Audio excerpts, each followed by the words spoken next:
Hello everyone. So briefly, I just want to talk to you about E-Naira. Okay, so the CBN launched E-Naira today, and then you probably must have been wondering what's E-Naira. Now, E-Naira is a digital naira, all right? It's an electronic version of the naira. So it's just having your naira in an electronic form, nothing more, nothing less. Okay, it's a CBN digital asset. So the E-Naira is the digital form of the physical naira that you owe. The E-Naira, right? It's not crypto. It's just the naira version. It's just the electronic version of the naira. Okay. And what are the benefits of the E-Naira proposed by the CBN? Now, one of it is it's a legal tender. You're going to be using it for transactions. Okay. So one of the benefits is easy and fast transaction because the E-Naira is going to be launched on the blockchain technology. Yes, right. It's going to allow speedy remittance of diaspora. Now, the last benefit of the E-Naira is you will have access to government grants and support, right? So if CBN wants to give money to some certain categories of people in the economy, they'll be using the E-Naira to give such grants and loans, right? Isn't that interesting? Right, so let's see what happens as we begin to explore and begin to use the E-Naira wallet.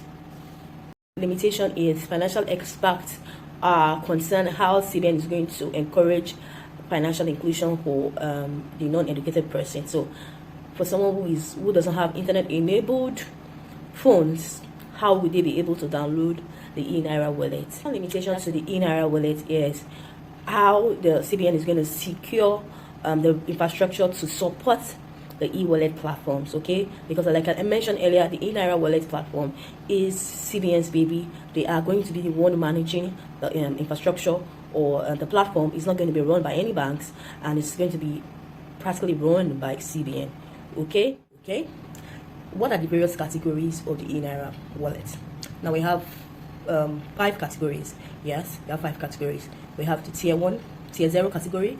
We have the tier 1 category. We have the tier 2 category. We have the tier 3 category, and we have the merchant category. Now the tier 0, is the first tier. Now with tier 0, you don't need to have a bank account in order to operate a tier 0 category, right? The minimum daily transaction limit is 20,000. The maximum transaction limit is 120,000 naira, right? All you need is to put in your personal data and your passport photograph, and that's it, right? The second category, which is the tier 1 category, you also do not need to link it to your bank account, but of course you need to provide your BVN. And now the daily transaction limit for tier 1 is 50,000 naira. And the maximum is 300,000 naira, right?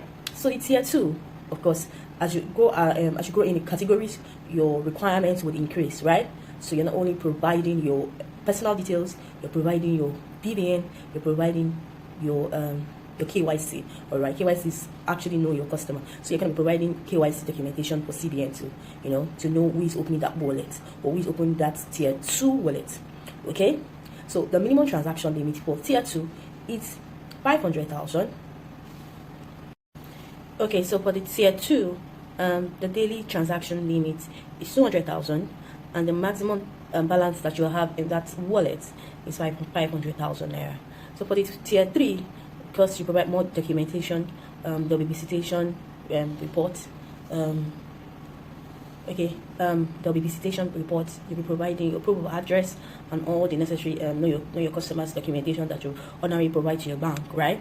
So the minimum daily transaction for the tier 3 is 1 million naira, and then the maximum transaction limit for a tier 3 is 5 million naira. And the last final category is the merchant category, right? For the merchant category, you'll be required to provide your TIN, that's for company tax identification number. You're required to provide the BVN, more or less for organizations and large corporates, right? There's no limit to your daily transaction. There is no limit to the balance you can have in that account, right? So how do you transact on E-Naira wallets? There are various product offerings or transaction dynamics, right? So there are different ways. There's peer-to-peer, that is from one person to another. Okay, so you can transfer from one person's wallet to another person's wallet. You can transfer from your bank into the E-Naira wallet. You can transfer from a merchant's wallet into your E-Naira wallet. You can transfer from cash to E-Naira wallet. Those are various ways in which you can transact on the E-Naira wallet. Okay, so what do?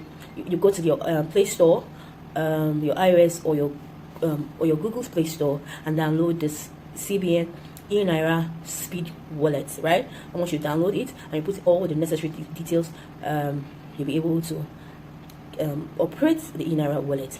Now, the last thing I would like to share also is the limitations to the E-Naira. Okay, one of the major basic limitations or risks to the E-Naira wallet is the cyber security risks, right? There's a risk that people will not be able to secure their wallets and gives